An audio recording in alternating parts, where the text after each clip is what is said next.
নমস্কার বন্ধুরা, পুলটি কিচেনে সবাইকে স্বাগত জানিয়ে আজকে নতুন রেসিপি শেয়ার করলাম। আজকে ঘুগনি বানিয়ে আপনাদেরকে দেখাবো। মটরটা নিয়েছি, মটরটা আমি 12 ঘন্টা ধরে জলে ভিজিয়ে রেখেছিলাম, তারপর ছেঁকে উঠিয়ে ভালো পরিষ্কার ঠান্ডা জলে ধুয়ে নিয়েছি। গ্যাসটা জ্বালিয়ে দেব।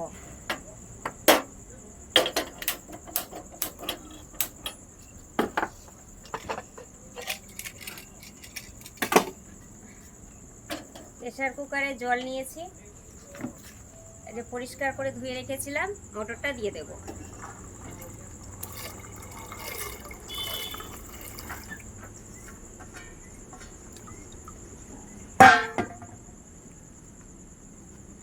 লবণ দিয়ে দেব।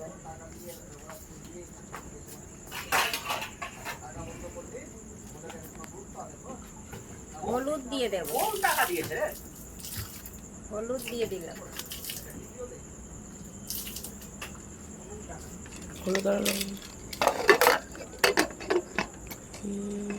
মটরটা আমি 4টা সিটি, একদম ফুল 4টা সিটি দিয়ে দেব, তাহলে মটরটা একেবারে সিদ্ধ হয়ে যাবে। কড়াইটা বসিয়ে দিয়েছি।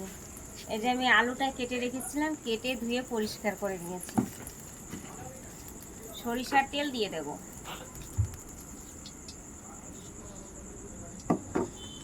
সরিষার তেল ভালোভাবে গরম করে নেব। সরিষার তেল গরম হয়ে গেছে, এবার আলুগুলো ছেড়ে দেব।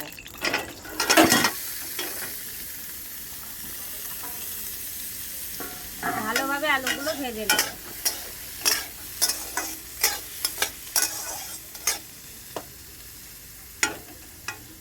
ঘুগনির জন্য আলুটাকে একদম ভালোভাবে লাল লাল করে ভেজে নিতে হবে, তাহলে ঘুগনিটা খুবই সুন্দর হবে, খেতেও ভালো লাগবে।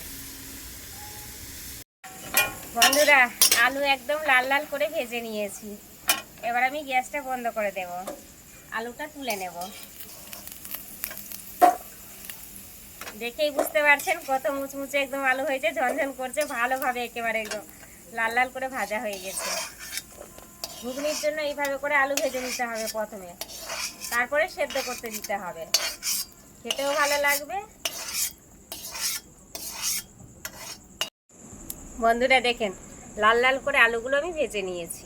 আমি এবার রেখে দেব।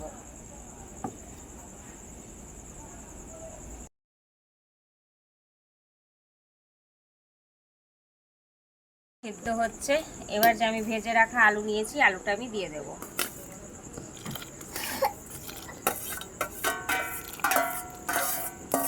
এইভাবে করে যদি আপনারা ঘুগনি বানান, খেতেও খুব ভালো লাগবে, টেস্টও ভালো আসবে। এবার আমি কুকারটা ঢেকে দেব, ভালো করে লাগিয়ে দেব, কিছুক্ষণের জন্য সেদ্ধ হতে দেব। কড়াইয়ের মধ্যে সরিষার তেল দিয়ে দেব। বন্ধুরা, হাতে খুবই কম সময় আছে বলে আপনাদেরকে তাড়াতাড়ি করে আমি দেখাচ্ছি। মশলার জন্য নিয়েছি রসুন, আদা, লঙ্কা বাটা। এবার আমি দিয়ে দেব। ভালোভাবে করে এটা মশলাটাকে কষিয়ে নেব। গরম গরম মশলাটা ভাজছি, আমি হলুদ দিয়েছিলাম, অল্প হলুদ দিয়ে দেব।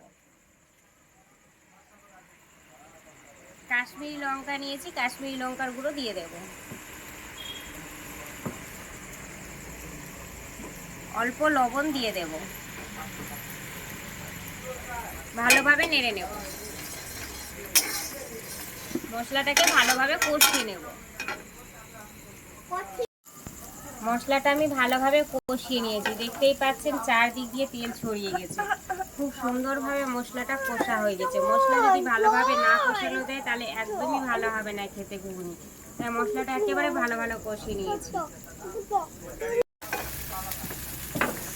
বন্ধুরা দেখছেন, আলু আর একদম মটরগুলো আমি পুরোপুরি সেদ্ধ করে নামিয়ে নিয়েছি।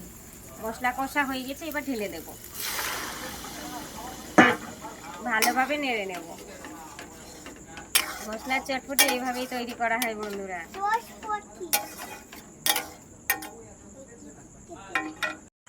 বন্ধুরা দেখতেই পাচ্ছেন কত সুন্দর আমি ঘুগনি বানিয়ে দিলাম। খুব অল্প সময়ের মধ্যে অল্প উপকরণ দিয়ে আমি ঘুগনিটা বানালাম। যেভাবে আমি বানিয়ে দেখালাম, অবশ্যই বানিয়ে খাবেন, ভালো থাকবেন, সুস্থ থাকবেন। চাট মশলাটা আমি দিয়ে দেব, ভালোভাবে নেড়ে নেব। চাট মশলাটা দেওয়ার পর একদম খুব সুন্দর লাগবে খেতে। চাট মশলা দিয়ে দিলাম, চাট মশলা দিয়ে ভালোভাবে নেড়ে নিলাম। চাট মশলাটা দেওয়ার পর খুবই সুন্দর বন্ধুরা খেতে লাগবে। দেখছেন কত সুন্দর ঘুগনি তৈরি হয়েছে। এইভাবে দোকানে ঘুগনিগুলো বিক্রি করা হয়, মেলাতেও বসে এরকম ঘুগনি খেতেও খুব ভালো লাগে। আপনাদেরকে খুব অল্প সময়ের মধ্যে আমি ঘুগনি বানিয়ে দেখালাম। আপনারা বাড়িতে সকলে বানিয়ে খাবেন, খুবই ভালো লাগবে। সকলে ভালো থাকবেন, সুস্থ থাকবেন। এবার আমি গ্যাসটা বন্ধ করে দেব, ঘুগনিটা নামিয়ে নেব।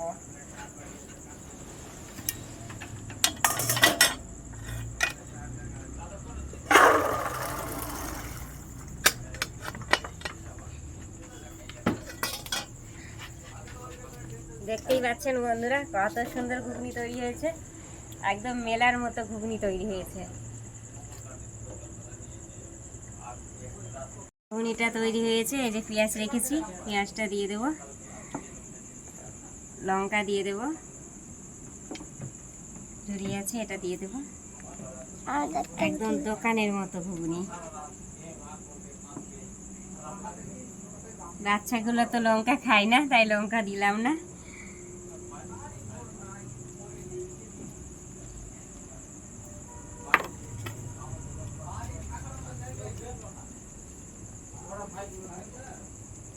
এইভাবে মেলাতে করে ঘুগনি তৈরি করে।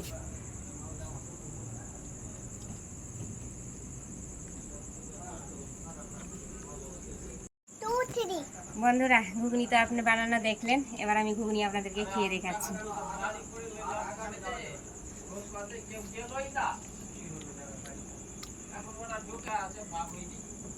খুবই সুন্দর ঘুগনি হয়েছে বন্ধুরা, একদম মেলার মতো ঘুগনি হয়েছে, টেস্টও খুব ভালো এসেছে। আমি যেভাবে বানালাম বন্ধুরা, অল্প সময়ের মধ্যে আপনারা বানিয়ে খাবেন, খুবই ভালো লাগবে। আর আমার ইউটিউব চ্যানেলটিকে সাবস্ক্রাইব করে দেবেন, সাবস্ক্রাইবের পাশে যে ঘন্টিটা আছে ক্লিক করে দেবেন নিত্য নতুন ভিডিও পেতে।